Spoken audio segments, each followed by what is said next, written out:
An older black woman was digging soil at a site in West Alabama. She was afraid because it was on a dirt road in the middle of nowhere. And as she was about to dig, a big white man in a pickup truck drove by and stared at her, and it made her anxious. And then he drove by again and stared some more. And then he parked his truck, got out and walked toward her, and she was terrified. And then the man asked, "What are you doing?"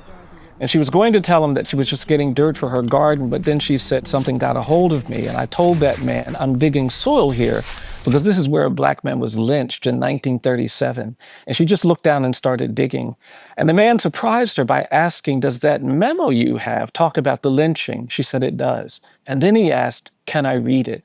And he started reading while she started digging. And after he finished reading the memo, he said, "Would it be all right if I helped you?" And she said, "Yes." And the man got down on his knees and she offered him the implement to dig the soil. He said, "No, no, no, no, no.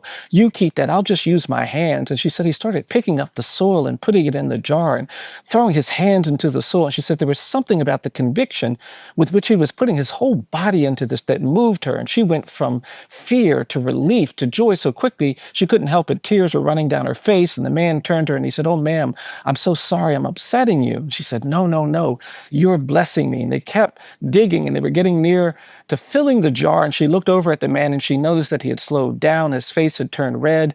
And then she saw that there was a tear running down his face. And she reached over and put her hand on his shoulder. She said, "Are you all right?" And that's when the man turned to her and he said, "No, ma'am."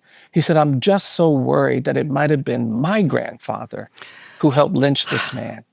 And she said, "Well, I'm going to go back and put this jar of soil in the museum in Montgomery." And then the man said, "Well, ma'am, would it be all right if I just followed you back?" She said, "Sure." And I was there when these two people who met on a roadside came in and together did something beautiful by putting that jar of soil in that exhibit. I'm not naive. I don't believe that beautiful things like that always happen when we tell the truth, but I do believe that we deny ourselves the beauty of justice when we refuse to tell the truth.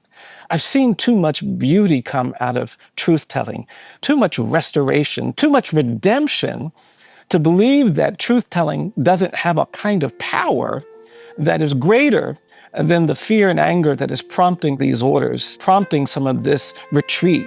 I worry about people who are already surrendering and waving white flags and running for cover. I just don't think that's the way we're going to get to the other side. Bryan, thank you so much. My pleasure. Bryan Stevenson is a public interest lawyer and the founder and executive director of the Equal Justice Initiative, a human rights organization in Montgomery, Alabama.